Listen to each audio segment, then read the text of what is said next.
Hello, everybody. How are you doing today? I hope you are all doing well. I hope you had a wonderful week. And I have some good news. I think I might have shared this last time, but I do not know. It's just been a long week. Well, I found out that I can actually graduate early, which means I will graduate in May. So that's super exciting. There were also quite a few birthdays that were celebrated. My sister and two of my cousins, and then of course the chief editor had a birthday as well. Yeah, it's been a pretty good week. It's just been busy with school and volunteering and now doing this. Today we're going to talk about compliance, because compliance is technically a form of manipulation, or manipulation is used to get people to comply, which is something that I want to go over. So, have you ever been in an awkward situation where you didn't want to do something but you said yes anyway? Think about that. I am your host, Katie Gonzalez, and you're listening to What the Psychology.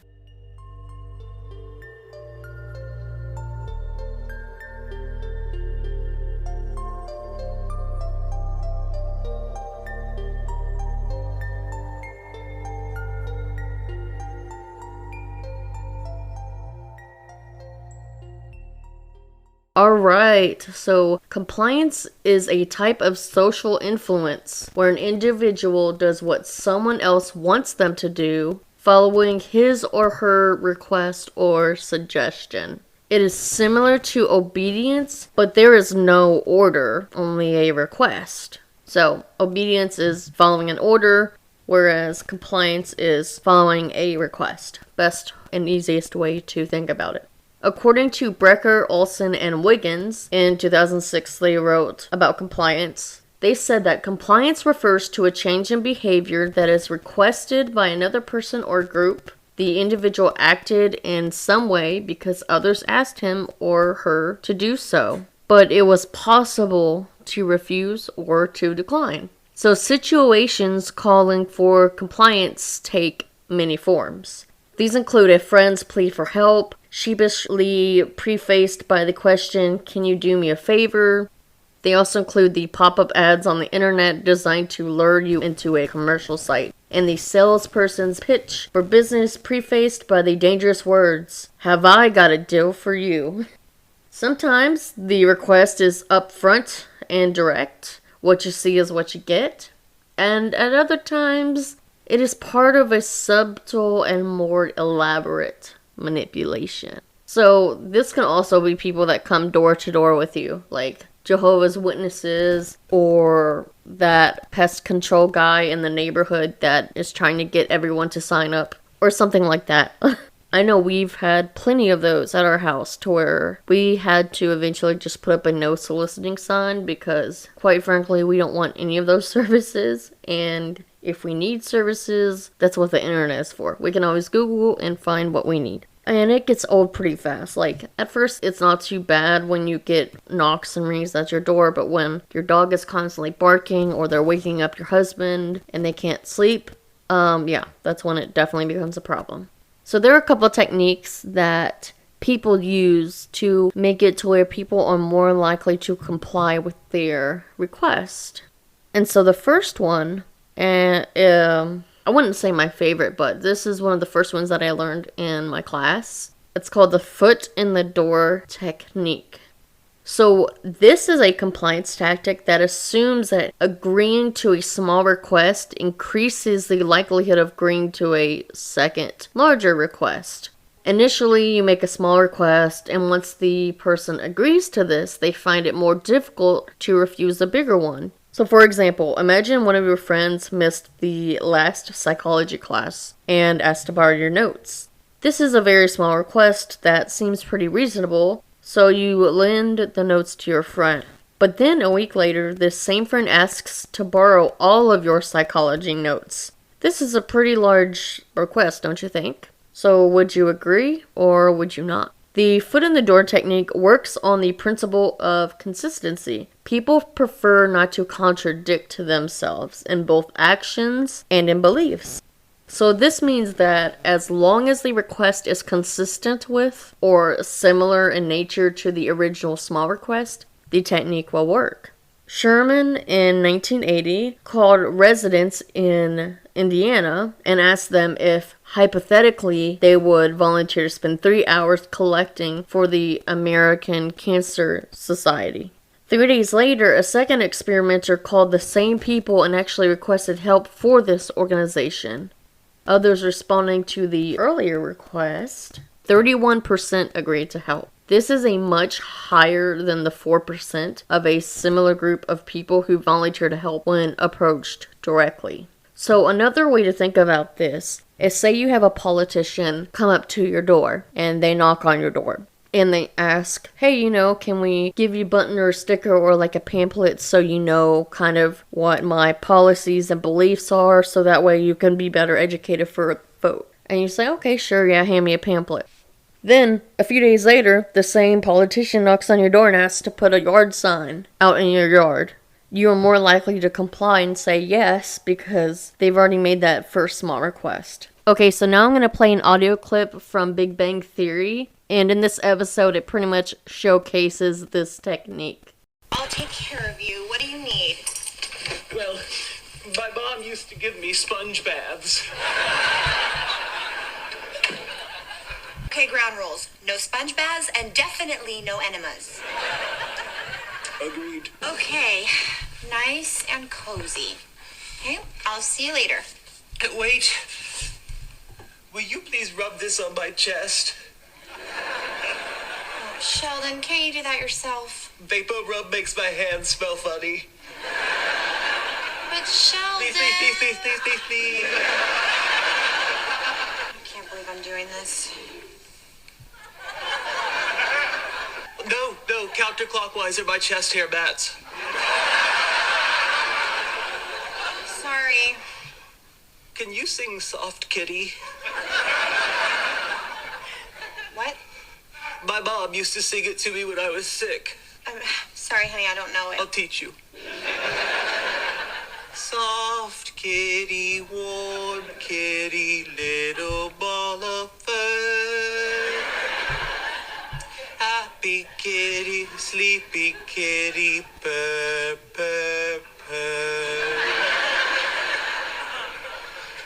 Now you. Soft kitty, warm kitty. Little ball of fur. Keep rubbing. Little ball of fur. So are there any other examples that you can think of? The next one, I don't know why all of these have to do with doors. I guess because maybe at the time there were a lot of door-to-door salesmen type, and they use these techniques, and they do seem to work. So this one is called the door in the face technique. The door in the face technique is a compliance method whereby the persuader attempts to convince the respondent to comply by making a large request that the respondent will most likely turn down. This technique achieves compliance as refusing a large request increases the likelihood of agreeing to a second, smaller request. So initially you make a big request which a person can be expected to refuse. Then you make a small request which the person finds difficult to refuse because they feel like they shouldn't always say no. So if we go back to the example of the politician, say that this time they knock on your door and they ask, hey, can I put a yard sign out in your yard? And you don't even know who this politician is, you don't know their beliefs, you don't know what they stand for. So you're like, no, I'm not comfortable with that. But then they say, okay, well, can you at least take a pamphlet and learn more about what I stand for? Then you're more likely to say yes. That's kind of a small example. Now another one is, for example, negotiating a pay raise with your boss. So first you make a request that will not be met and ask for 20%. When this is refused, you make a more realistic request and ask for 10%. So a lot of that can also deal with when you're getting hired for a job. Like say that the estimated annual salary will be $60,000. Or instead, you don't want to make the low ball of that, so you actually request $80,000. They're like, no, but we'll do 60. We're like, okay, when initially that's what you wanted. So C.L. Denny in 1975 asked participants if they would escort a group of young criminals to the zoo. Most refused, which were the control group. In control group 2, participants were approached and asked to spend 2 hours per week as a peer counselor to young criminals for around 2 years. Again, most said no. However, in the experimental condition, participants were asked to be peer counselors, and then the request was downgraded to escort children to the zoo, which was the target request. And 50% agreed to the request. So that was pretty much shown to say that that technique works. Because that first control group was like, no, we're not going to escort them to the zoo. And then with the other control group, they asked if they would be counselors. They said no. And then they said, oh, will you escort children to the zoo? And they said yes. So it has been found that the foot in the face... The door in the face technique produces high levels of compliance only when the same person makes the request and the requests are similar in nature. This technique works due to the principle of reciprocity. Saying no to a large request may make the person feel they owe the other person who made the request a favor. Okay, now I'm going to play a clip from South Park. Don't worry, it's not vulgar, but it does perfectly show this technique. Yes? Hello, ma'am. We're going around town and offering snow shoveling service. Would you like your driveway and sidewalk shoveled for $8,000? Oh, well, I certainly could use some little snow shovelers, but $8,000 seems a little steep. How about $15? It's a deal. All right, guys, let's get to work. Alright, and then the last one. This one is called the low ball technique. So the low balling technique is a compliance method in which the persuader gets a person to commit to a low ball offer they have no intention of keeping. Then the price is suddenly increased. Since a person has already committed, it is hard to say no to the new higher price demand. Me and my husband have seen this with when we were in Sam's Club. They were AT&T, I think, and they were advertising a new service plan, and you would get the new iPhone. At the time, it was the iPhone 12, and you would pay so much a month for your service. You would get the new phone and an additional phone, but then after 2 years, your service will go back up. So you think, oh, this is a really nice deal, but then they don't tell you, the cost of switching from your company already to the new one, the payments for the new phone, all of those type of things. So that is one example that we have seen. And I think there's another one that I will talk about because I'm going to read a little bit more of the description of this. So another example is when buying a car, the salesman agrees to a price but must check with his manager if this is acceptable. While waiting, you think you have secured a good deal. So then the salesman returns and says that the manager would not agree the deal and the price is raised. And then most people agree to the higher price because they think they're already committed. Cialdini in 1978 asked students whether they would participate in a psychology experiment that started at 7 a.m. and most participants refused, which was the control group. Honestly, I would probably refuse because my schedule is super busy. So, in an experimental condition, Cialdini asked participants whether they would participate in a psychology experiment, and even though they weren't told a time, most participants agreed. Later, they were told that it started at 7 a.m. and given the chance to drop out if they wanted to. On the day of the experiment, 95% turned up because they already felt obligated to do so. The success of this technique works on the principle of commitment. Because the person had already said yes or agreed to the initial request, commitment has already been given.